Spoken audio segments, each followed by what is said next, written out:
خسرت 2 مليون جنيه في البورصة بسبب الثلاث أخطاء الآتية، ويا ريت حد كان قال لي وفهمني زمان الكلام ده وأنا بتعلم، لأن الكلام ده كان لما بدأت زمان في سنة 2005، وهم الصراحة ما كانوش 2 مليون، هم كانوا 300 ألف جنيه، لكن ما يعادل النهاردة 2 مليون جنيه، وكان ده 70% من محفظتي. أنت عارف يعني إيه واحد يخسر 70% من فلوسه؟ وعلى فكرة دي بتحصل كتير قوي، فاسمع كويس جدا علشان تتعلم بالطريقة السهلة بدل ما تتعلم بالطريقة المؤلمة اللي أنا اتعلمت بيها. قبل ما أبدأ عايز أفكرك إن في جروب تعليمي مجاني في الصفحة الرئيسية في القناة، جواه بوستات تعليميه مهمه جدا، وجواه لست للاسهم القويه ماليا، ولست للاسهم اللي بتوزع ارباح مرتفعه، ولست مختلفه ومعلومات مختلفه. انا محمد فاروق، بقالي 21 سنه في المجال ده، بدات سنه 2005، ويلا بينا نبدا.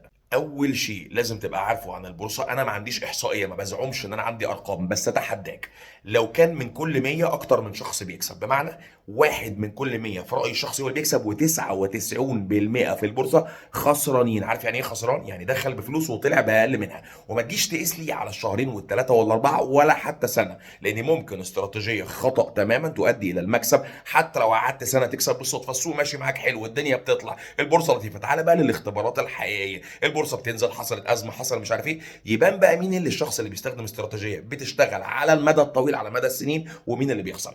رقم واحد يا جماعه، الفهلوه لا تؤدي الى المكسب. لو عملت اللي هتطلع في الاخر خسران من البورصه حتى لو انت كسبت في الاول بالصدفه. مما ينقلني لرقم اتنين، التعليم هو الحاجه الوحيده اللي بتخلي الشخص يفهم البورصه ماشيه ازاي. ولذلك في ناس بتفهم التعليم غلط ويروح فعلا يتعلم، بس بيتعلم سودو ساينسز، علوم وهميه. مش هقول لك انها غلط بنسبه 100%، لكن بنسبه 99% هي كانك بتجرب حظك، وما يفرقش في اي حاجه خالص. في النهايه استخدمت ده واستخدمت ده واستخدمت ده. يا جماعه بورصه يعني انت شريك في شركه، يعني انت داخل تشارك شركه، لازم تبص على مالياتها، مش لازم تبقى محلل مالي. حتى لو بصه سريعه، ارقام بسيطه ان شاء الله، شويه ريشيوز تبص عليهم في 10 دقائق. انت شريك في شركه، لازم تفهم ماليات الشركه وارباح الشركه، والشركه اللي بتبيع ايه، والمنتج بتاعها بيتاثر ازاي، وايه اللي بيزود الارباح وايه اللي بيقللها، وايه اللي بيزود المبيعات. كل الكلام ده لازم تفهمه، وتعمل بروفايل للشركه، وتحدد الريسك بروفايل بتاع الشركه، وعلى هذا الاساس تحدد الشركه دي نسبتها كام في المية من المحفظه. الموضوع مش هبهزل ولا عشوائي، هي يلا اشتري 7 اسهم حطهم في المحفظه. ده لو حتى بتشتري 7، ده في ناس محفظتها بتبقى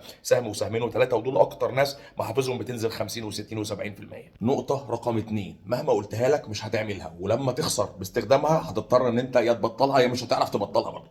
سد ودنك، لا تخش على جروبات ولا تقرا ولا تعملش حاجه خالص، لان انت لو مش متعلم كلمه هتوديك وكلمه هتجيبك. خش جروبات اللي بيديرها واحد محترف، شخص محترف او مجموعه من المحترفين. الجروبات المفتوحه، ما هو انت اللي معاك 90% منهم خسرانين، والمعلومه بتاثر فيك نفسيا وبتاثر في قرارك، لانك مش متاكد، لانك مش واثق بتعمل ايه. ما تسمعش غير لمجموعه من البروفيشنالز انت بتثق فيهم، مش مهم هم مين، شيلني منهم، ما تحطنيش معاهم يا عم. دور على 5 6 7 انفار بتحبهم وانت بتثق فيهم، واسمع ليهم ومتاكد ان هم بيكسبوا، لان برضه ما هو الكلام ببلاش. هتقولي طب ما انت كمان بتتكلم معاك مليون في المية، على فكره سؤال بديهي جدا. خش في جروب التعليم المجاني اللي فوق، هتلاقي بوستات بتواريخ قديمه فيها اجابات كل الاسئله اللي انت بتدور عليها في الموضوع ده، هيتحط على جنب. اسمع للبروفيشنالز ومالكش دعوه بالجروبات العامه المفتوحه، ولو هتخش فيها ان كنت ولا بد فاعل، دخل من هنا وطلع من هنا، ارجوك انا جاي لك من الاخر.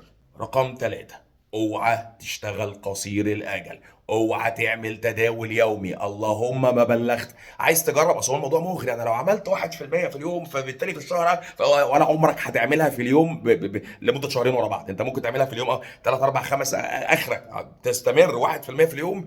هقفل القناه. لو بتعمل 1% في اليوم بقالك 3 سنين يوميا بالتريدات اليوميه وما بتخسرش، ومحصلتك كل سنه فعلا ارقام كبيره، تعالى لي قول لي، هقفل لك القناه اوعدك. في استراتيجيات محصلتها دائما الخساره مهما عملت. طبعا ممكن تكسب سنه في الاول، بس سنه كامله عادي جدا وتطلع الدنيا معاك. تعالى لي على السنين، هي دي الاختبار الحقيقي، هتلاقي نفسك طالع خسران. عايز تتعلم صح؟ هتلاقي جروب تعليمي مجاني في الصفحه الرئيسيه في القناه.